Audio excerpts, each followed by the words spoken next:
Hi, it's Kelly with Coffee Cups and Books, and today we're going to do the audiobook tag.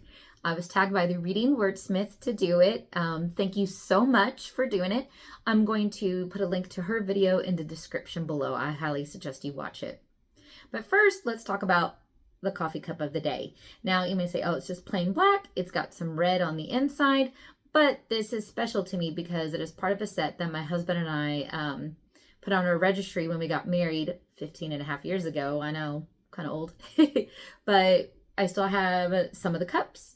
We still have some of the other set. I haven't broken them all yet, but yes. So it may be plain, but it's special to me and I love it. Red is my husband's favorite color. So, and I thought it was really cool looking. So, yep, that's the coffee cup of the day. All right, so let's go over the questions for the audiobook tag.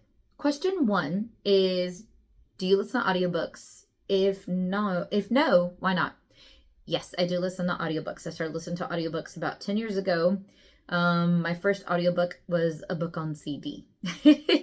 So I don't listen to books on CD anymore. Now I listen to it through various library apps, Audible, things like that. Spotify. It's all streaming on my phone. That's how I listen to them. But yes, I do listen to audiobooks. I didn't think I would like them when I first listened to it, but I love audiobooks. It's a great way to get in books when you physically can't read at the time, like if you're driving or something. So yes, love audiobooks.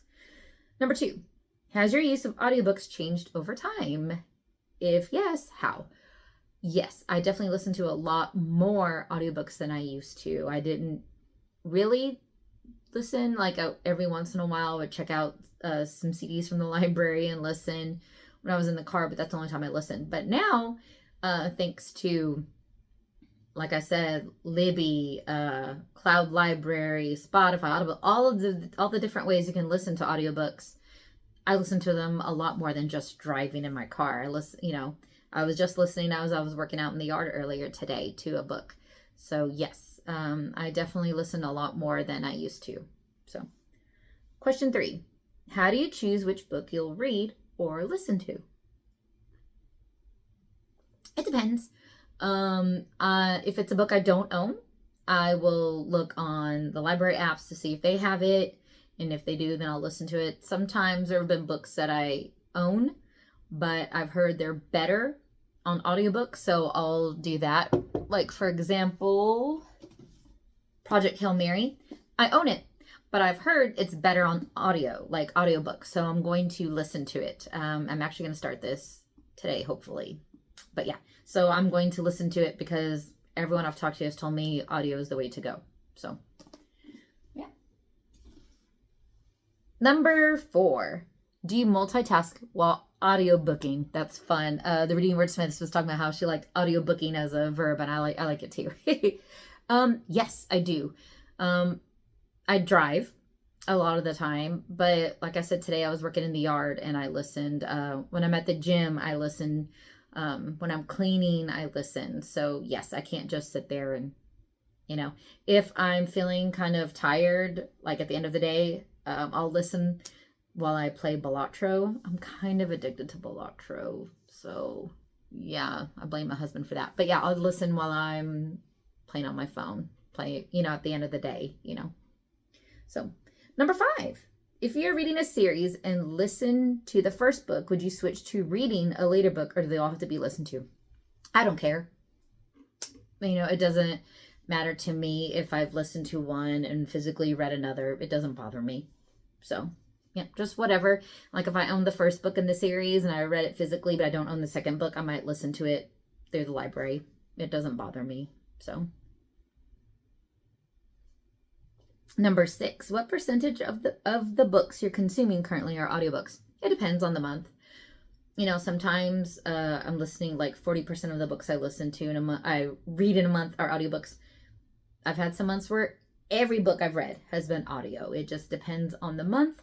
Certain months of a teacher's life are crazy, like August when school starts, December, all the Christmas stuff, but I know Christmas is crazy for everybody. And like May, the end of the year, there's a lot that goes into being an elementary school teacher. So those months It's mainly audiobooks while I'm driving or while I can fit it in. There's not a lot of time for physically reading. In the summer, like it is now, I definitely have a lot more time for physical reading. So it just depends on the month. So, and the bonus prompt is, do you have a favorite narrator or a favorite book that you enjoyed in the audiobook format? My favorite audiobook narrators are like Bonnie Turpin. She's done The Sun Is Also a Star, The Hate You Give, The Underground Railroad. I've listened to quite a few books that she's narrated, and she's amazing. I also like Julia Whalen. I'm not sure how you say her name, but she's done the Kristen Hanna books, a lot of Emily Henry books. So I've heard her in a lot of things too, and I really like her. The books I've listened to, like I said before, the Star Wars books, they're always super fun.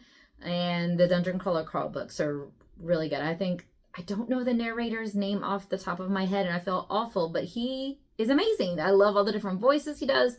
I love the voices he gives Carl and Donut and all the other characters I don't want to name because it might be spoiler. I don't know. I've only read the first two.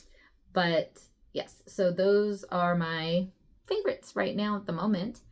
Okay, well, that's all of the questions. I'm not going to tag anybody. I don't want people to feel like they have to. Like, I don't feel that way about the Reading Wordsmith. Thank you very much for tagging me. But if you want to do it, consider yourself tagged. As always, have a wonderful day. And remember, life is too short to drink bad coffee. So don't do it. Bye.